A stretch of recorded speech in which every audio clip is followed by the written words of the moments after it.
In the ancient land of Uz lived a man named Job, blameless, upright, and blessed beyond measure. He owned 7,000 sheep, 3,000 camels, 500 yoke of oxen, 500 donkeys, and a household full of devoted servants. His 7 sons and 3 daughters filled his home with feasts and laughter. Job was known as the greatest of all the people of the East.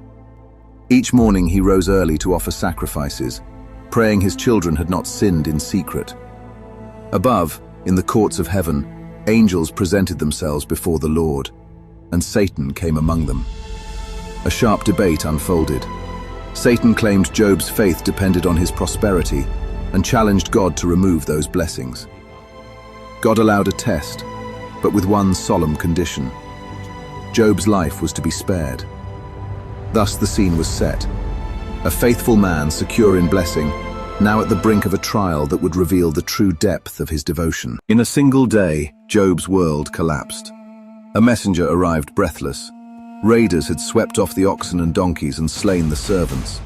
Before the words finished, another came. A fire from heaven had consumed the sheep and more servants.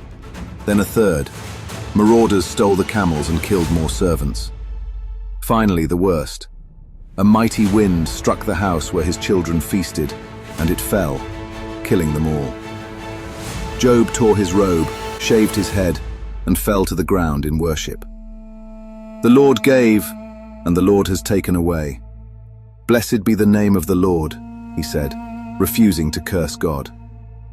Satan pressed on, and Job was struck with painful sores from head to toe. His wife urged him to curse God and die. 3 friends came from afar, Eliphaz, Bildad, and Zophar. And at first they sat in silent mourning for 7 days, overwhelmed by his suffering. But then their questions turned to accusations, insisting suffering must mean hidden sin.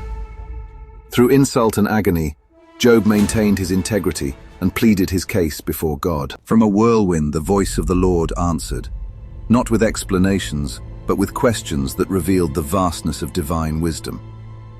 Where were you when I laid the earth's foundation? Who marked off its dimensions? Can you bind the chains of the Pleiades or loosen Orion's belt? The Lord called Job's attention to the wild and wondrous works of creation, the horse's strength, the eagle's flight, the behemoth in marshes, the untamable Leviathan, all reminders of God's sovereign power. Humbled and awed, Job replied, I am unworthy. I put my hand over my mouth. I spoke once, but I have no answer. God rebuked the 3 friends for misrepresenting him and instructed them to offer sacrifices. Job would pray for them. When Job interceded, God accepted his prayer and restored his fortunes, giving him twice as much as before: great flocks, herds, renewed family, and long life. Job was blessed with 7 more sons and 3 daughters, and he lived to see his children's children to the 4th generation. His story stands as a timeless testament. Faith can endure unmerited suffering, and humility before God leads to restoration. If this retelling moved you, please subscribe to the Bible Story Project. Like, comment, and share. Your support helps bring these stories to life. God bless, and we'll see you in the next journey through Scripture.